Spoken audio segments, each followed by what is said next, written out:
Assalamualaikum warahmatullahi wabarakatuh. A'udzu billahi samiil 'aliim minasyaitonir rajiim. Bismillahirrahmanirrahim. Alhamdulillahirabbil alamin wa bihi nasta'in ala umuri dunya waddin. Wassalatu wassalamu ala asyrafil anbiya'i wal mursalin sayyidina Muhammadin wa ala alihi at-tahirin wa ashabil akramin wa man tabi'ahum bi ihsanin ila yaumiddin. Allahumma 'allimna ma yanfa'una wanfa'na bima 'allamtana innaka antal alim al-hakim. Rabbana zidna ilma warzuqna fahma. Rabbana atina min ladunka rahmah wa hayyi' lana min amrina rasyada. Allahumma hdina li ahsanil akhlaq la yahdi li ahsaniha illa anta wasrif 'anna sayyi'aha la yasrifu 'anna sayyi'aha illa anta. Allahumma ati nufusana taqwaha wa zakkiha anta khairu man zakkaha anta waliyuha wa maulaha. Allahumma rabba Jibril wa Mikail wa Israfil fatiras samawati wal ard alimal ghaibi wasyahada anta tahkumu baina ibadika fima kanu fihi yakhtalifun. Ihdina limakhtalifa fihi minal haqqi bi'idhnik fa innaka tahdi man tasha'u ila siratin mustaqim. Allahumma ighfir lana wa liwalidina wa limasyayikhina wa limasyayikhihim wa lil hadirin was sami'in. Allahumma arzuqna al-ikhlas fil qawli wal amal birahmatika ya arhamar rahimin. Bapak Ibu dan juga pemirsa yang dimuliakan Allah SWT, alhamdulillah wa syukurillah atas nikmat dan karunia dari Allah Subhanahu wa taala, kita bisa melanjutkan pengajian kita di pagi hari ini. Semoga pada pengajian di pagi hari ini Allah Subhanahu wa taala berkenan memberikan taufik, memberikan hidayah, memberikan ilmu dan juga pemahaman kepada kita, dan semoga apa yang kita pelajari menjadi ilmu yang bermanfaat di dini wa dunya wal akhirah. Amin ya rabbal alamin. Bapak Ibu yang dimuliakan Allah SWT, hari ini kita akan belajar tentang fikih. Kitab yang kita baca adalah Matan Safinatun Najah bima yajibu 'alal 'abdi li maulahu. Wa bisanati al-muttasili ila Syekh Salim Ibnu Sumair rahimahullah. Qala rahimahullah, faslun, tema baru ya. Al-amwalu allati talzamu fiha zakatu sittatu anwa'in. Al-amwalu, harta, allati talzamu fiha zakatu, pada harta itu melekat kewajiban zakat. Ada 6 jenis harta yang pada harta itu melekat kewajiban zakat. Yang pertama adalah an-na'amu, binatang ternak. Yang kedua adalah wan-naqdani, emas dan perak sebagai alat tukar atau alat beli. Wal mu'asyaratu, beberapa jenis harta yang kadar zakatnya itu 1/10, yaitu hasil-hasil pertanian. Yang ketiga, yang keempat adalah wa amwalut tijarati, harta yang didapat dari perdagangan atau bisnis. Jadi na'am, binatang ternak 1, an-naqdani, emas dan perak 2 dan 3 berarti 2 dan 3. Kemudian al-mu'asyarat, kemudian amwalut tijarah.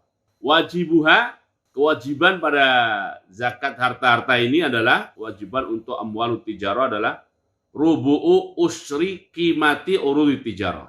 Yang wajib dikeluarkan dari harta perdagangan adalah 1/4 dari nilai barang-barang yang diperdagangkan. Jadi untuk an-na'am sampai pada mu'asyarat ini tidak dijelaskan kewajibannya berapa, tapi amwalut tijarah itu dijelaskan, yaitu wajibuha rubu'u usuri qimati urudi tijarah. Kemudian yang kelima, harta yang kelima adalah warikazu, harta rikas, ya, yaitu harta peninggalan era sebelum Islam. Harta peninggalan era sebelum Islam yang tidak diketahui pemiliknya, dan ditemukan oleh orang Islam.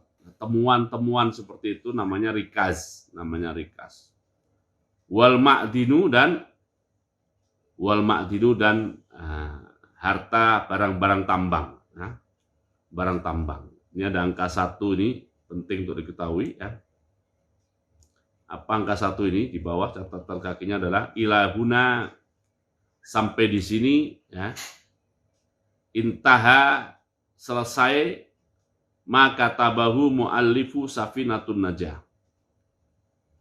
Jadi penulis asli kitab Safinatun Najah tulisannya berakhir pada poin ini, pada kata-kata wal ma'din. Jadi kita sudah selesai untuk Safinatun Najah yang ditulis oleh Syekh Salim bin Sumair rahimahullah. Jadi aslinya kitab itu hanya berhenti sampai di sini.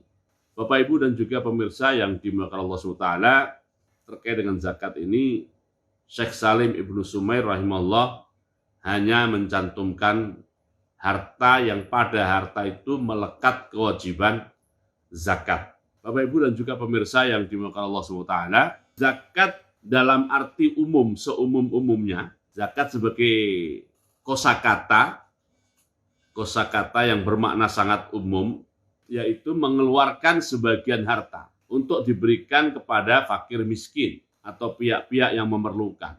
Dalam arti umum seperti itu sudah disebut-sebut oleh Al-Quran sejak sebelum Nabi Muhammad SAW hijrah ke Madinah.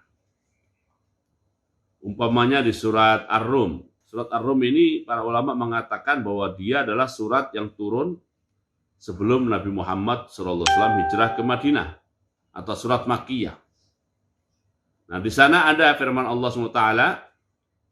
Allah berfirman, a'udzubillahi minasyaitonir rajim, wa ma ataitum min riba. Wa ma ataitum min riba liyarbu fi amwalin nas fala yarbu indallah. Wa ma ataitum min zakatin turiduna wajhallah faulaika humul mud'ifun.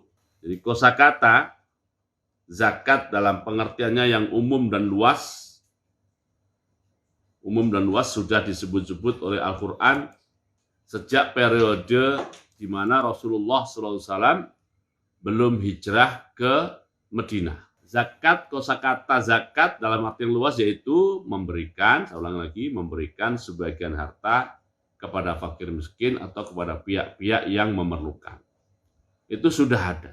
Tapi zakat dalam pengertian khusus yang merupakan kewajiban. Kalau yang tadi tidak ada keterangan wajib atau tidak wajib, ya, yang Makkiyah tadi.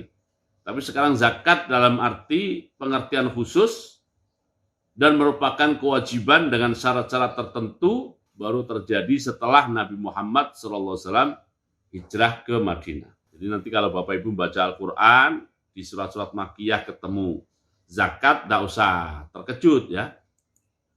Karena itu zakat dalam pengertiannya yang umum. Kalau kita berbicara zakat setelah Nabi Muhammad SAW hijrah ke Madinah, maka arah pengertiannya adalah pengertian khusus.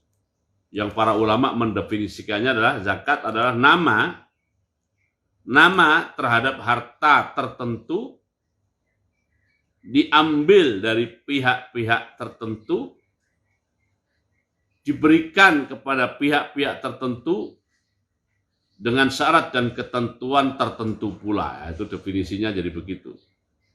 Jadi ismun limalin maksus yukhadhu min fi'atin maksusah wa yusrafu lisinfin maksus, ya, wa bisyurutin atau bisyaraita maksusah. Nah, itu kosakata zakat, ya. Bapak Ibu dan juga pemirsa yang dimuliakan Allah SWT, sebelum kita bahas fikih zakat, dalam sejarah Islam sebagai perjuangan, maksudnya masih diperjuangkan secara sosial dan politik, maupun Islam yang sudah dijaga eksistensinya secara sosial dan politik karena sudah mempunyai negara, itu tema tentang zakat itu selalu dibicarakan. Ini bahasa lain saja dari kalimat saya sebelumnya. Istilah kalimat periode Makkiyah itu adalah Islam yang masih diperjuangkan eksistensinya, wujudnya itu masih diperjuangkan secara sosial dan politik, itu periode Mekah. Di situ sudah ada pembicaraan tentang zakat. Nah, setelah Nabi Muhammad SAW hijrah ke Madinah, itu Islam sudah memiliki eksistensi. Sudah wujud eksistensi sosial politiknya, bahkan sudah mempunyai negara. Itu juga pembicaraan tentang zakat ada juga.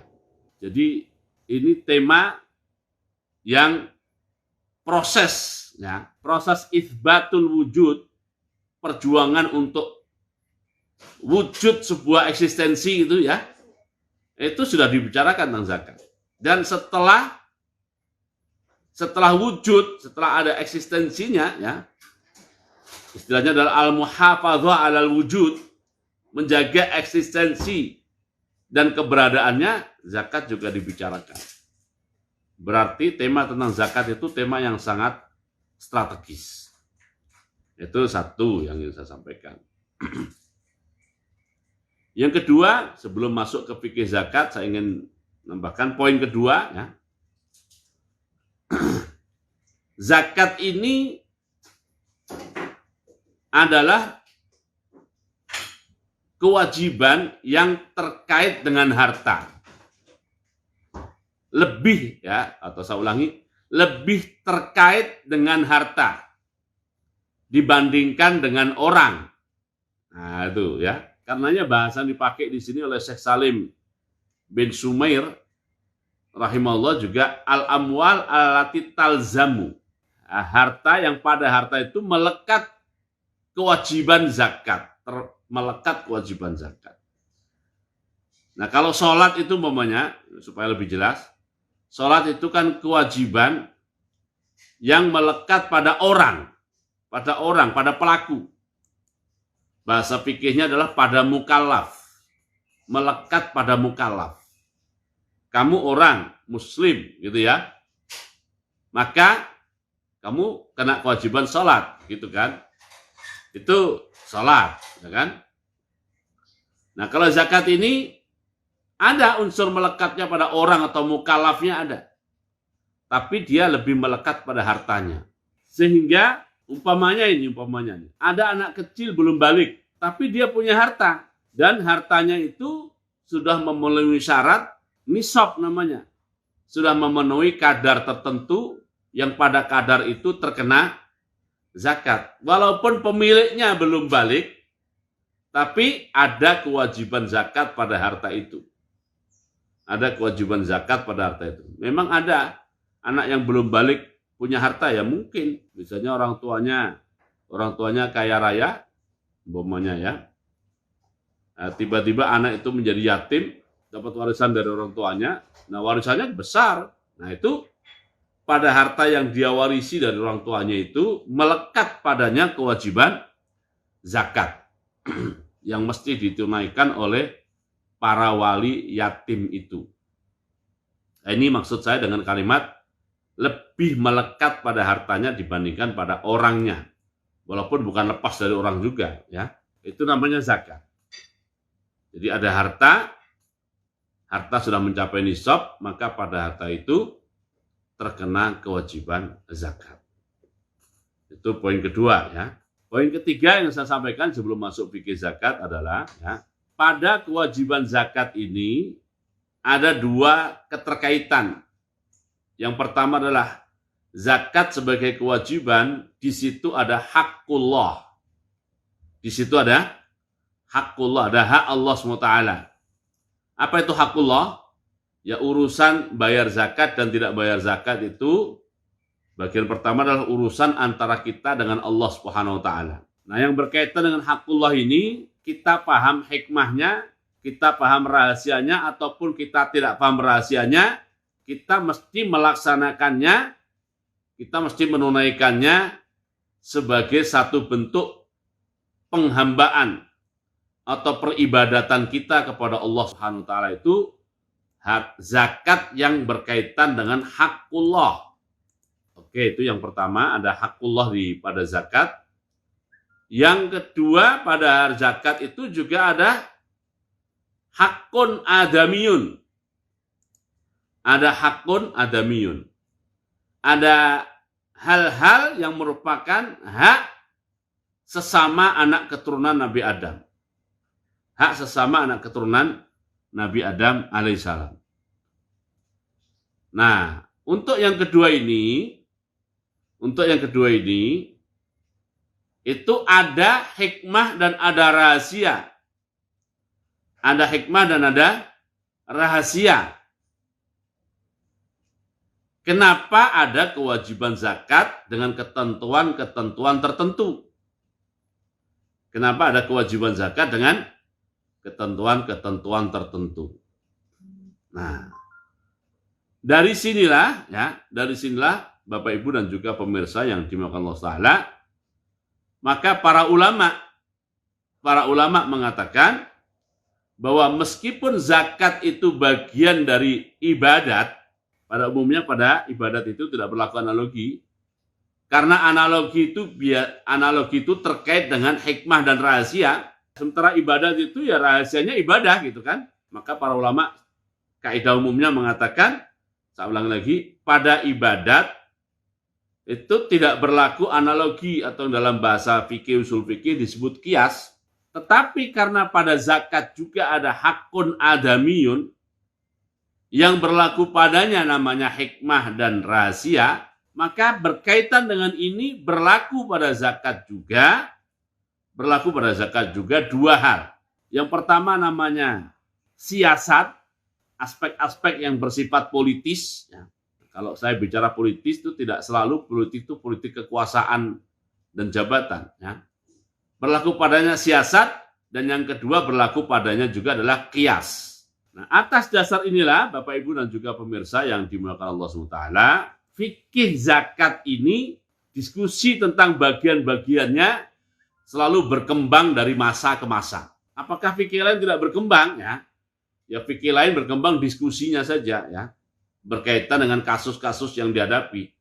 Tapi untuk zakat ini dia berkembang dari masa ke masa untuk merespon situasi dan keadaan yang juga berkembang dari masa ke masa.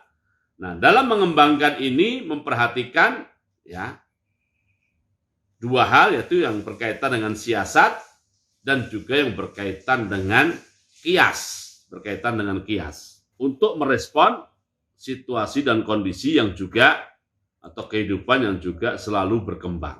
Nah, sebelum lanjut supaya tidak mengawang-awang kalimat saya, umpamanya begini. Di kitab ini dikatakan bahwa harta yang pada harta itu melekat kewajiban zakat ada 6. Pertanyaannya, apakah tidak memungkinkan ada nomor 7 atau nomor 8? Nah gitu ya. Nah karena aspek zakat itu juga menyangkut hal yang sifatnya qiyas dan analogi, ya, maka memungkinkan untuk ada nomor 7 dan ada nomor 8, gitu ya. Oke. Juga kemudian dalam hal zakat akan diserahkan kepada mustahik dalam bentuk apa? Apakah dalam bentuk barang ataukah dalam bentuk uang, ya kan? Atau dalam bentuk apa? Ini diskusinya juga berkembang, yang di antara perkembangannya itu adalah melihat sisi-sisi yang namanya siasat dan juga menggunakan namanya qiyas atau analogi. Nah, sebelum saya lanjut, saya kasih cerita ini ya, Bapak Ibu nih. Cerita ini terjadi beberapa tahun lalu ya. Beberapa tahun lalu, sudah 10 sampai 20 bahkan bisa 30 tahun yang lalu. Persisnya saya tidak ingat tahunnya, tapi yang jelas ya bukan dalam waktu dekat ini ya. Ceritanya adalah bahwa di negara jiran kita di Malaysia itu ada satu partai yang sangat getol gitu ya, mengusung jargon Islamisasi, bahwa negara Malaysia ini harus menerapkan program namanya Islamisasi. Nah, kalau kita berbicara Malaysia, Islamisasi yang dimaksud itu adalah Islamisasi yang mengikuti mazhab Syafi'i dalam fikih. Dan hal ini sampai kepada mimbar parlemen. Sampai ke mimbar parlemen diskusi tentang Islamisasi ini. Nah, pada saat partai yang sangat getol membawa isu Islamisasi di sana ini ya, waktu itu ya, ide itu ditentang oleh partai-partai lain. Dengan alasan yang menolak ini, bagaimana mungkin kita mau menerapkan Islamisasi di Malaysia? Sedangkan Islam itu adalah ajaran agama yang tidak adil. Ajaran agama yang tidak adil. Kalau kita gulkan proposal Islamisasi ini, berarti kita mengegulkan sesuatu yang nanti efeknya terjadi ketidakadilan. Nah, maka marahlah ya kelompok yang mengusung ide Islamisasi ini, membela secara emosional, mengatakan Islam adalah agama yang seadil-adilnya.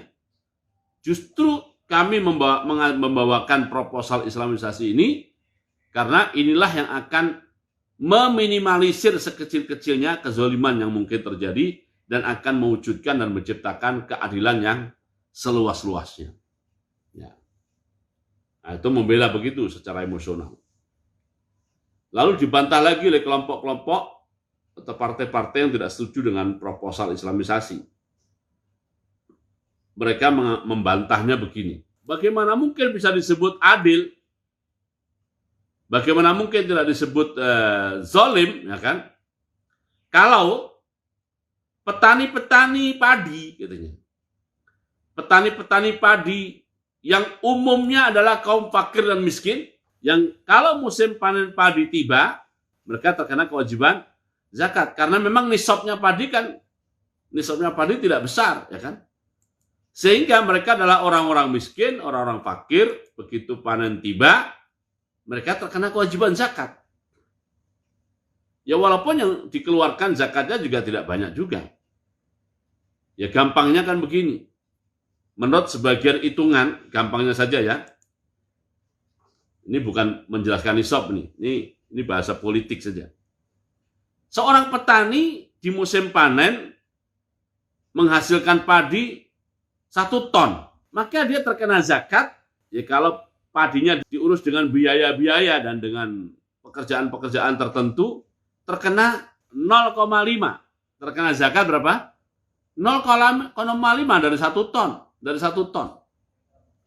Dan kalau padi itu adalah padi yang ditanam terus ditinggal pergi oleh petaninya, begitu panen, maka akan terkena zakat 10%. Sedangkan para petani karet, ya, dan karet pada waktu itu komoditi yang sangat mahal. Para pekebun karet yang luasnya puluhan bahkan ratusan hektar, ya, dan setiap kali panen itu menghasilkan uang yang jauh berlipat-lipat dibandingkan dengan panen padi, mereka tidak terkena zakat. Oleh karena itu, dengan fakta ini, di mana letak keadilan itu? Yang miskin terkena zakat, yang kaya raya tidak terkena zakat. Nah, mendapatkan bantahan faktual seperti itu, kelompok yang mengusung Islamisasi tidak bisa membela diri. Karena tidak bisa membela diri, akhirnya mereka membentuk tim untuk bertemu dengan Dr. Yusuf Qaradawi. Karena Dr. Yusuf Qaradawi sudah terkenal sebagai ulama waktu itu masih muda ya. Ulama muda yang pikirannya sangat brilian dan mempunyai kitab tentang fikih zakat. Dibentuk satu tim delegasi pergi ke Qatar ya, menemui Dr. Yusuf Qaradawi untuk menceritakan kasus itu. Nah, terjadi dialog, ya, cerita dan sebagainya. Akhirnya komentar Dr. Yusuf Qaradawi hafizahullah ya. Kata beliau sebelum menjelaskan, sebenarnya antum atau kalian tuh bisa menjawab.